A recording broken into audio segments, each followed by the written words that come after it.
দিনটা ছিল 9ই আগস্ট। আর আজকের দিনটা আমাদের জন্য খুবই স্পেশাল।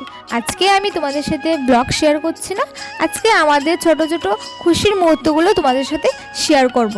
দেখতে দেখতে আমাদের ভালোবাসার 3টা বছর পার করে নিলাম। কখন করলাম, কিভাবে করলাম, কিছুই বুঝতে পারলাম না। আর বুঝবো বা কীভাবে যদি পাশে একজন এরকম সাপোর্টিভ মানুষ থাকে। আর আজকের দিনটা স্পেশাল করার জন্য আমাকে একটা সারপ্রাইজ দিল। খুব সুন্দর একটা রেস্টুরেন্টে চলে আসলাম দুজনেই। আর রেস্টুরেন্টটা খুব সুন্দর। আর আমাকে কীরকম লাগছে অবশ্যই বলবে কমেন্টে। আর লোকেশনটা যদি জানতে চাও রেস্টুরেন্টের অবশ্যই কমেন্ট করো, আর আমি তোমাদেরকে কমেন্ট বক্সে জানিয়ে দেবো। আর আমি চারিপাশটা একটু ঘুরে ঘুরে দেখছি, খুব সুন্দর। তারপরে আমাদের ডেকোরেশন কমপ্লিট, তারপরে আমরা ছোট্ট করে সেলিব্রেশনটা শুরু করে নিলাম। आशियाना मेरा साथ तेरे है ना, ढूंढते तेरी गली मुझको घर मिला।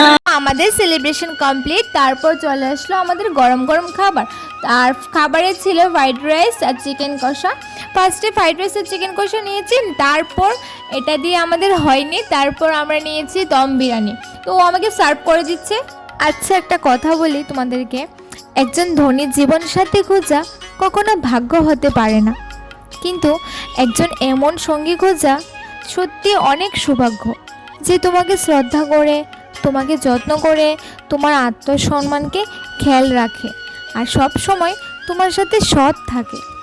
আর একজন সত্যিকারের পুরুষ কখনোই কোনো নারীর দুর্বল মুহূর্ত তার সুযোগ নেবে না। আর একজন নারী যখন কাউকে ভালোবাসে, সে সমস্ত সীমা ভেঙে ভালোবাসে, হৃদয় দিয়ে, আত্মা দিয়ে, তার সমস্ত কিছু দিয়ে ভালোবাসি। আমরা নারীরা এরকমই হই। আচ্ছা, বেশি বকবক করে ফেললাম। আবার তোমরা বেশি বকবক করলে তোমরা ভিডিওটা দেখবে না, স্কিপ করে যাবে। তো আমাদের খানা কমপ্লিট। তো এদিকে আমরা বিল টিল করে সুন্দর সুইমিং পুলের একটু ভিউটা নিচ্ছি। তো আজকে আমাদের ছোট ছোট স্পেশাল মুহূর্তগুলো তোমাদের সাথে শেয়ার করলাম। এটা একটা মেমোরিজ হয়ে থাকবে, কোনো ব্লগ কিছু না। তো আজকের ভিডিওটা এতটুকুই। ভালো লাগলে লাইক করে দিও। বাই।